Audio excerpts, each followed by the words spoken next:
Good morning, and welcome to our second week in our Freedom of a Christian preaching series. Last week, Pastor Greg really helpfully kicked off this series by pointing us to Martin Luther's 1520 essay, The Freedom of a Christian. And now this week, we're going to dive with a little bit more depth into what is specifically Christian freedom.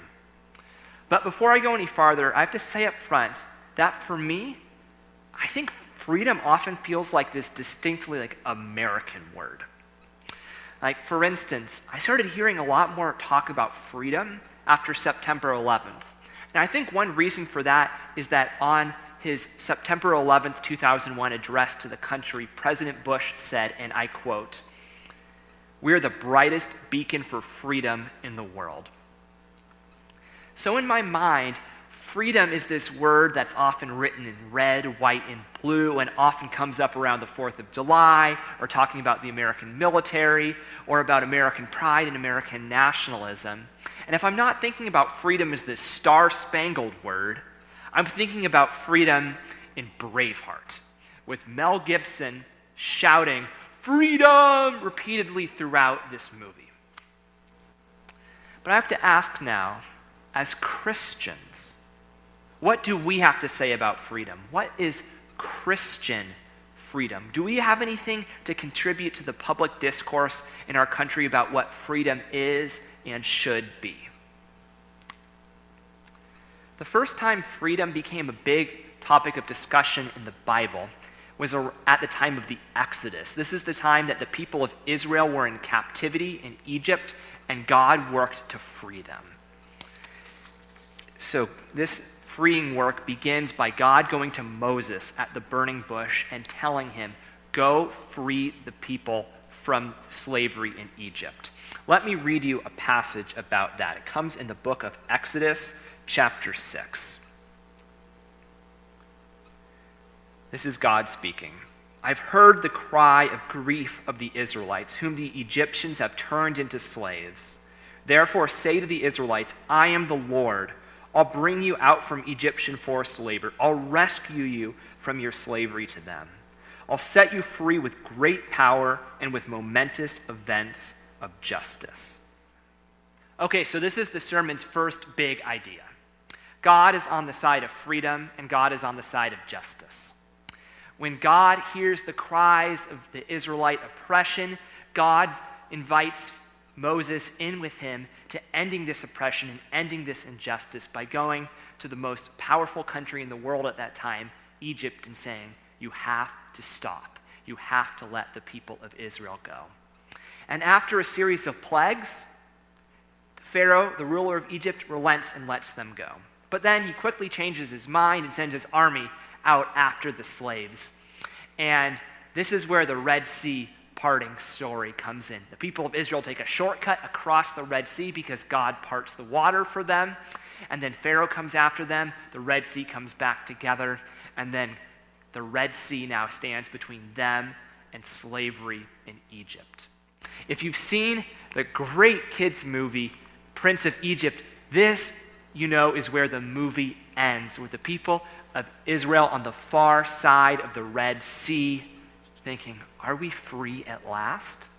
When I was growing up, this is where I thought the story ended. But actually, this is not where the story of Exodus ends, and there's a real important reason for that. They're no longer in bondage, their captivity ends, and we tend to think of freedom as just being the removal of limits, the removal of constraints, the ending of impediments. Philosopher Isaiah Berlin calls this negative freedom. I think it's easier to think of it, though, as freedom from. Freedom from is the absence of constraints and absence of things weighing down on us and infringing upon us. So, for example, the irreverent adult cartoon South Park has an episode where Cartman, their main character, runs around saying, whatever, I do what I want." This, albeit in not a very good way, is an exercise in negative freedom, in freedom from. There's nobody telling me what I can and cannot do, so I'm going to do what I want to do. There's nothing stopping me from being who I want to be and acting how I want to be. While Cartman usually doesn't use his freedom from in the best possible way, I want to say up front, freedom from is a good thing. This is a good kind of freedom. But there's just more kinds of freedom we see in the Bible and in the story of Exodus. There's more to freedom. There's more to Christian freedom than this. There's also more to the story of Exodus. Here, let me explain. The book of Exodus is the second book in the Bible, and right up front at the very beginning, 13 verses in, we find out that the people of Israel have become enslaved to the Egyptians. And then, as I talked about earlier, we know that their slavery ends at the Red Sea in the book of Exodus chapter 14, verse 30. That's the very end of chapter 14. So 14 chapters goes from the beginning to the end of slavery. The book of Exodus doesn't have 14 chapters. It has 40. 40. So what happens for the remaining 2/3 of the book of Exodus? Is this like the Lord of the Rings Return of the King movie and has, like a million endings that just stretches out the story a little bit longer each time? No, that's actually not what happens in Exodus. Because in Exodus, afterwards, the people of Israel, following Moses, go to Mount Sinai, where they receive the law and the 10 Commandments. And now this may seem a little bit weird to us, but actually receiving the law and the 10 Commandments was one further step on their journey towards freedom. First, they were freed from slavery, from oppression, and from constraint. Then they received the law, a guidebook on how to live a good life. They were taught how to act and exercise their freedom. And also, they were instructed on how to order a just, safe, fair, equitable society where no one slipped through the cracks and no one would have to experience the pain that the people of Israel felt while in Egypt. So in Exodus, at first, they were freed from slavery and freed from oppression. And then there was freedom for life in a society that was just, safe, fair, where no one slipped through the cracks, a society full of opportunity. Isaiah Berlin calls this positive freedom, the freedom to live into, experience, and savor the fullness of life. Think, for instance, about getting your driver's license. That's not the removal of constraint. That is the granting of additional freedoms and additional autonomy.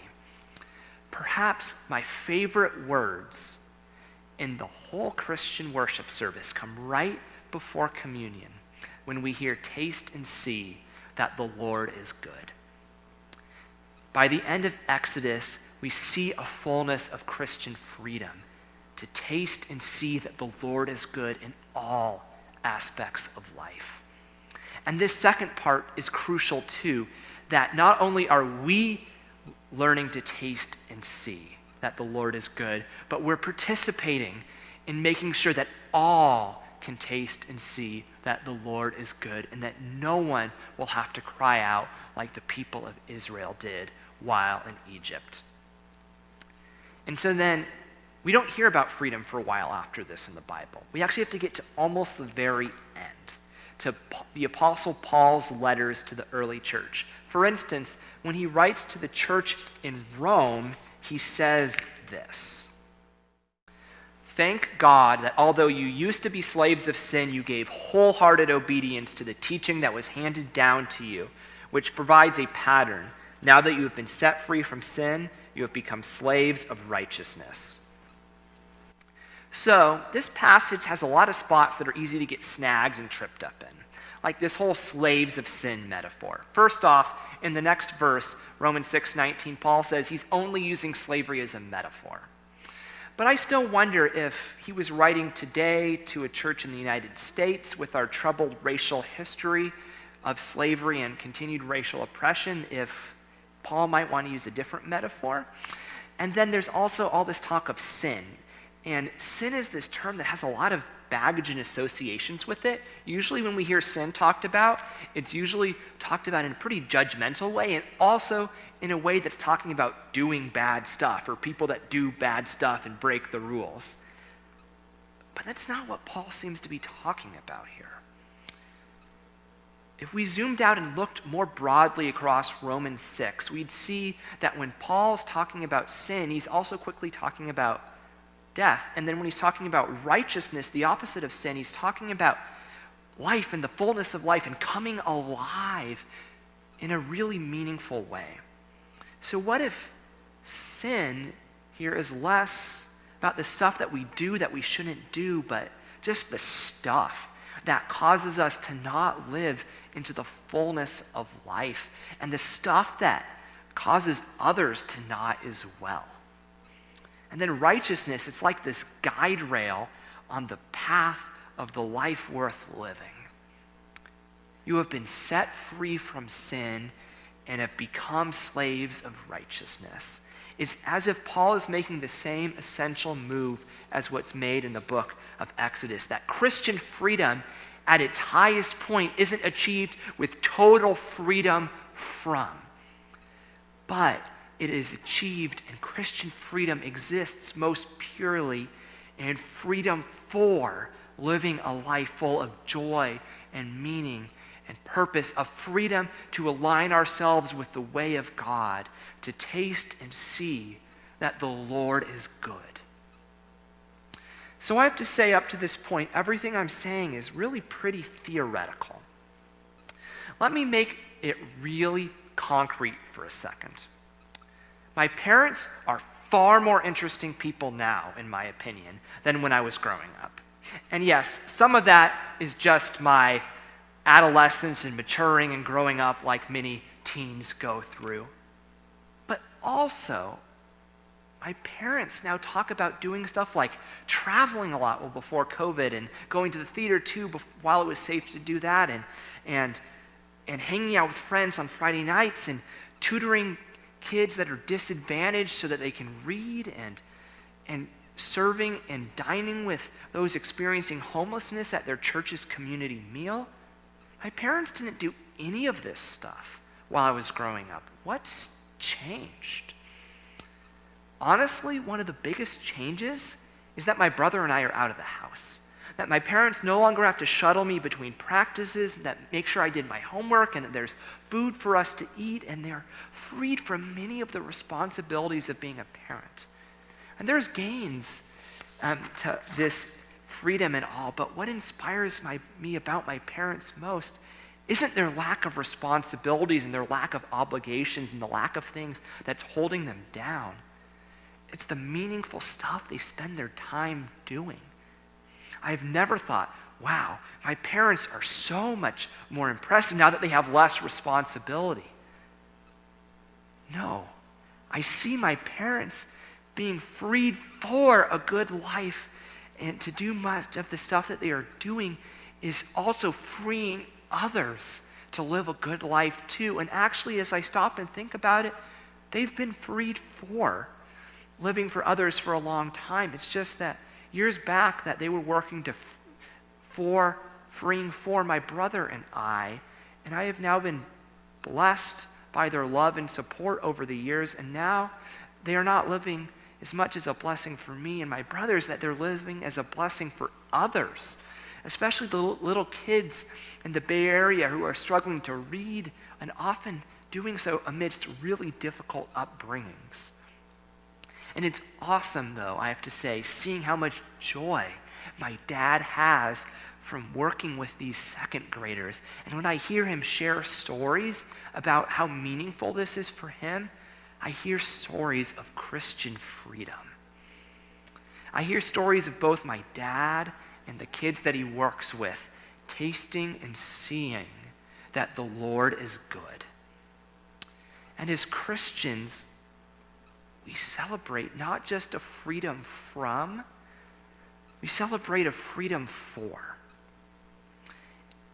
It's not a communion Sunday today, so you won't hear these words again in this service before you receive bread and wine. But as you go out today, this week, and throughout your lives, taste and see that the Lord is good.